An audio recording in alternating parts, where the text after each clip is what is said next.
bọ̀bọ̀ yìí ti last láti on the 2 2022 bọ̀bọ̀ yìí ṣe wá kú ní March 1 2025 torí kò sí ìtọ́jú tó péye bọ̀bọ̀ yìí fi ọmọ méjì sílẹ̀. ọ̀rọ̀ Àmọ̀tẹ́kùn ìpínlẹ̀ Ondo ọgbàṣàrò bára alẹ́ ẹni bá ń jẹ kòkòrò kò yẹ ká dágunlá nítorí bá a bá dágunlá ewu ni uruhẹ́rẹ́kùọ̀ tí bá wúkọ́ kò ní jẹ́ àárọ̀ oorun sùn lóru gọ̀jọ́ ewu ń bẹ fọ́mọ ẹni tó bá finá sábẹ́ òrùlé sùn. akọrin Máyégún akéwì Oòduà mo tún dé wẹ́rẹ́ sílé orin mo fẹ́ ní ẹ̀rọ̀fọ̀ ní pọ̀pá ẹni tó bá ta bá kó mọ̀ fi ṣèbínú àmọ́ orí báhùn bákọrin bá ń kọrin káyé ó lè dára ọmọ kékeré tí bá ń ṣàìsàn tí dókítà fẹ́ gún lábẹ́rẹ́ lójú irú ọmọ ọ̀hún àṣebí dókítà lọ̀tá ẹ̀ káyé ó lè gún régé lákọrin Máyégún akéwì ṣe mọ́ ń ké gbọmọgbọmọ ọ̀rọ̀ èébú ohun ìjà kọ́ lórí ewì tákọrin Máyégún ké gbogbo ẹni tí bá ń fẹ́ òdodo ló ń pọn sára bákọrin Máyégún bá ń kọrin àwọn èèyàn tó bá mòdodo ṣọ̀tá ló mọ̀ ń ṣe lòdì bí Máyégún akéwì bá ń forin ewì ṣèkìlọ̀ ìwà. ọ̀rọ̀ tí ń lọ nípa Àmọ̀tẹ́kùn ìpínlẹ̀ Ondo lọ́wọ́lọ́wọ́ tọmọṣẹ́ fẹ̀sùn kan lórí Àmọ̀tẹ́kùn àwọn ẹ̀sùn ńláńlá ó mọ́ mi nú ń kọ mí ó mọ́ mi nú ń kọ mí ó mọ́ mi nú ń kọ mí nípa ààbò nílẹ̀ Yorùbá nílé lóko àtààbò nípínlẹ̀ Ondo ìjọba ìpínlẹ̀ Ondo ẹ ṣiṣẹ́ gidi lórí ọ̀rọ̀ yìí kó tó darí yẹ kó tó di wàhálà. ọ̀rọ̀ àwọn mẹ́ta lára àwọn òṣìṣẹ́ Àmọ̀tẹ́kùn tá a gbọ́ t'Àmọ̀tẹ́kùn lóun ti yọ kúrò lẹ́nu iṣẹ́ ọ̀rọ̀ ń gbà pérò kò ṣeé fọwọ́ yẹpẹrẹ mú lọ́wọ́lọ́wọ́ ẹ lè ṣàìká sí nǹkan àmọ́ gbogbo ẹni tó yí ọ̀rọ̀ àbó bá yé yóò mọ̀ pé ó tó ohun àpérò. àwọn ẹ̀sùn Tẹ́kùjùmí Julius fi kan akọgun Adétúnjí Adélẹ́yẹ olórí ikọ̀ Àmọ̀tẹ́kùn ìpínlẹ̀ Ondo ọ̀rẹ́ ìrìmọ̀ kò ṣeé mọ́ lójú bírọ́ ní pa bódodo ní sọ àlè sọ akọgun Adétúnjí Adélẹ́yẹ ṣé bẹ́ẹ̀ náà lórí àwọn ẹ̀sùn wọ̀nyí ẹ wá bá wa tàn mọ́lẹ̀. gómìnà Lucky Ayédàtiwa gómìnà ìpínlẹ̀ Ondo ara àwọn ẹ̀sùn táwọn ikọ̀ Àmọ̀tẹ́kùn fi kànga àwọn rèé o ìyẹn akọgun Adétúnjí Adélẹ́yẹ wọ́n ní pé ó ń lo epo nílòkulò ó ń gbógun sí wọn àwọn ẹ̀sùn tí wọ́n fi kan kọ̀mándàtì wọn Mr. Gómìnà ọ̀rọ̀ rèé ẹgbàláyé ìṣẹ̀lẹ̀. Now I'm calling on the state government now.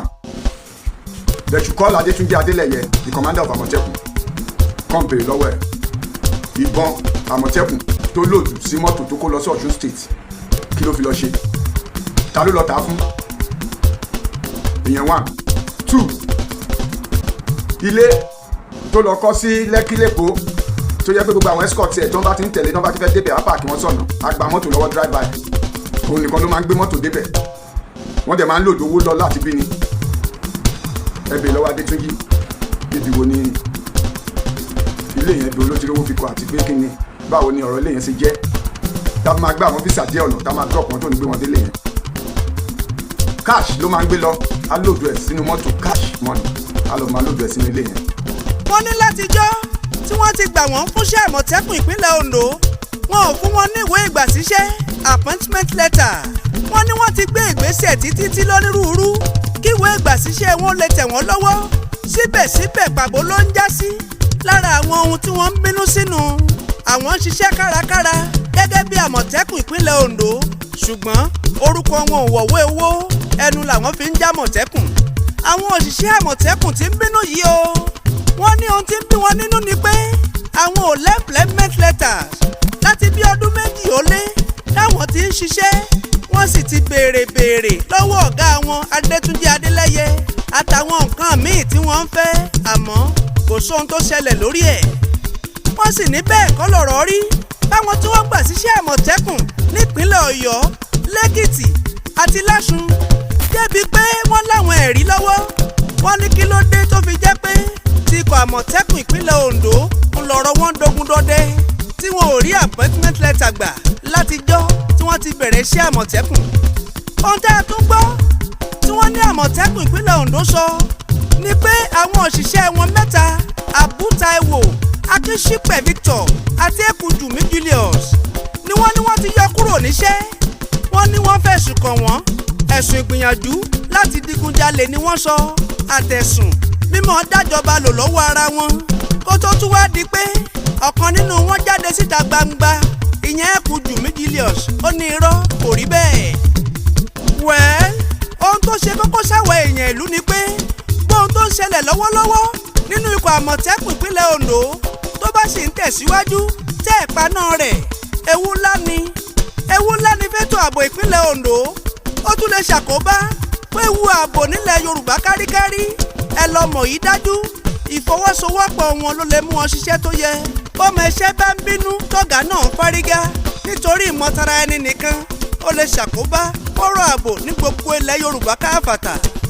ohun tá a sì gbọ́ ni pé ìkùnsínú ohun èdè àìyedè wọ̀nyí ọpẹ́ tó ti ń wáyé nínú Àmọ̀tẹ́kùn ìpínlẹ̀ Ondo tó mú ìdàrúdàpọ̀ wáyé wọ́n fi pamọ́ sábẹ́ aṣọ ni òkú ooru ni wọ́n fi ń ṣe kó tó wá di pé wọ́n ń túra wọn láṣìírí tá a fi mọ ohun tó ń ṣẹlẹ̀ níkọ̀kọ̀. ṣé bí gbogbo wa la gbọ́ nípa ìṣẹ̀lẹ̀ tó ṣẹlẹ̀ lákínlàlú nípínlẹ̀ Ọ̀ṣun tíjọba káwọn Àmọ̀tẹ́kùn sátìmọ́lé lórí ẹ̀sùn pé wọ́n ṣekú pani. àwọn nǹkan wọ̀nyí ó ń yẹpẹrẹ iyì Àmọ̀tẹ́kùn nílẹ̀ wa káwí ká gbọ́ inú wa ò dùn sáwọn tí ń ṣẹlẹ̀ nínú ikọ̀ Àmọ̀tẹ́kùn. ẹ sì mọ̀ pé nítorí ká mọ̀ bá a jìyà l'Akérédolú ṣe bá wa yá mọ́jìyà lọ́fà níjọ́sí tó polongo ikọ̀ Àmọ̀tẹ́kùn tó yẹ ká ní láwọn àsìkò tógun ìgbésùmọ̀mí ń peléke tá a ṣe torí rẹ̀ dámọ̀tẹ́kùn lẹ̀ níjọ́sí bí eré Akérédolú fún wa lámọ̀tẹ́kùn. bọ́bọ́ wá di pé adìyẹ ń jẹ̀ fún ara wọn táwọn ọmọọṣẹ́ ń ṣe tiwọn lọ́tọ̀ tákọ̀kùn náà fẹ́ rọ́mọṣẹ́ sójú ògiri ọ̀rọ̀ ààbò ń wó lọ wẹ́rẹ́wẹ́rẹ́ nù ògiri ọ̀rọ̀ ààbò ń wó lọ lóòótọ́ yẹ kájọrú ààbò láṣọ àṣírí àkàrà ààbò là ń tú sépo lóríta mẹ́ta ìnájà. ẹ̀yin àgbààgbà nílẹ̀ Yorùbá ẹ̀yin ìjọba nílẹ̀ Káàárọ̀ Òjíbí ẹ jẹ́ kájọrú ikọ̀ Àmọ̀tẹ́kùn lágbára sí i ká gbáwọn ìgbésẹ̀ tí wọ́n fi dúró wámúwámú. ìjọba ìwọ̀ oòrùn ẹ ṣiṣẹ́ lórí ọ̀rọ̀ tó wà ńlẹ̀. ẹ̀yin ìjọba níwọ̀ oòrùn pátápátá ní South West ṣé kìí ṣe pé ikọ̀ Àmọ̀tẹ́kùn ti ń lọ sókun ìgbàgbé káwí ká gbọ́. gọ́vnà Sanwó-Olú gómìnà Èkó gọ́vnà Dàpọ̀ Abíọ́dún gómìnà ìpínlẹ̀ Ògùn gọ́vnà Adémọ́lá Adélékè gómìnà ìpínlẹ̀ Ọ̀ṣun gọ́vnà Ṣèyí Mákindé gómìnà ìpínlẹ̀ Ọ̀yọ́ ìhàwó lẹ́kọ̀ọ́ sí ikọ̀ Àmọ̀tẹ́kùn lọ́dọ̀ tiyín ṣe ń lọ ṣé ó ń lọ déédéé ẹjẹ́ àjọ yẹ̀ wọ́n wò. ohun tá a tún gbọ́ ni pé owó tá a ṣẹ́rẹ́ lọ́wọ́ oṣù tíjọba ń fáwọn Àmọ̀tẹ́kùn ṣé bẹ́ẹ̀ lórí wẹ́ẹ́ àti ilé sọ ìwádìí ń lọ wẹ́rẹ́wẹ́rẹ́ lórí ọ̀rọ̀ náà.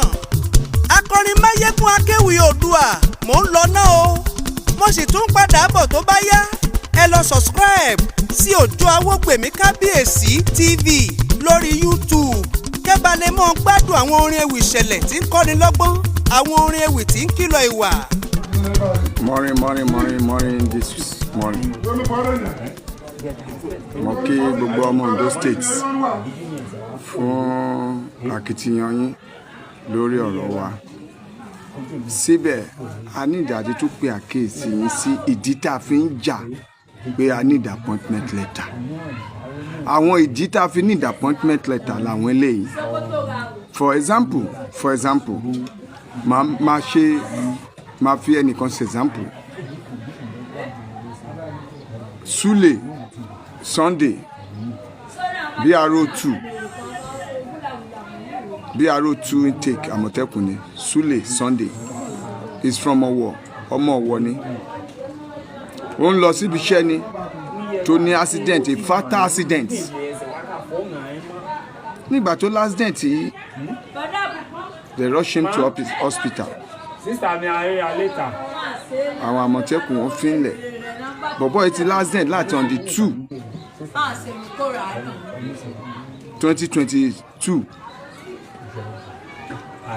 bọ̀bọ̀ yìí ṣe wá kú ní March 1 2025 torí kò sí ìtọ́jú tó péye. bọ̀bọ̀ yìí fi ọmọ méjì sílẹ̀ àti ìyàwó.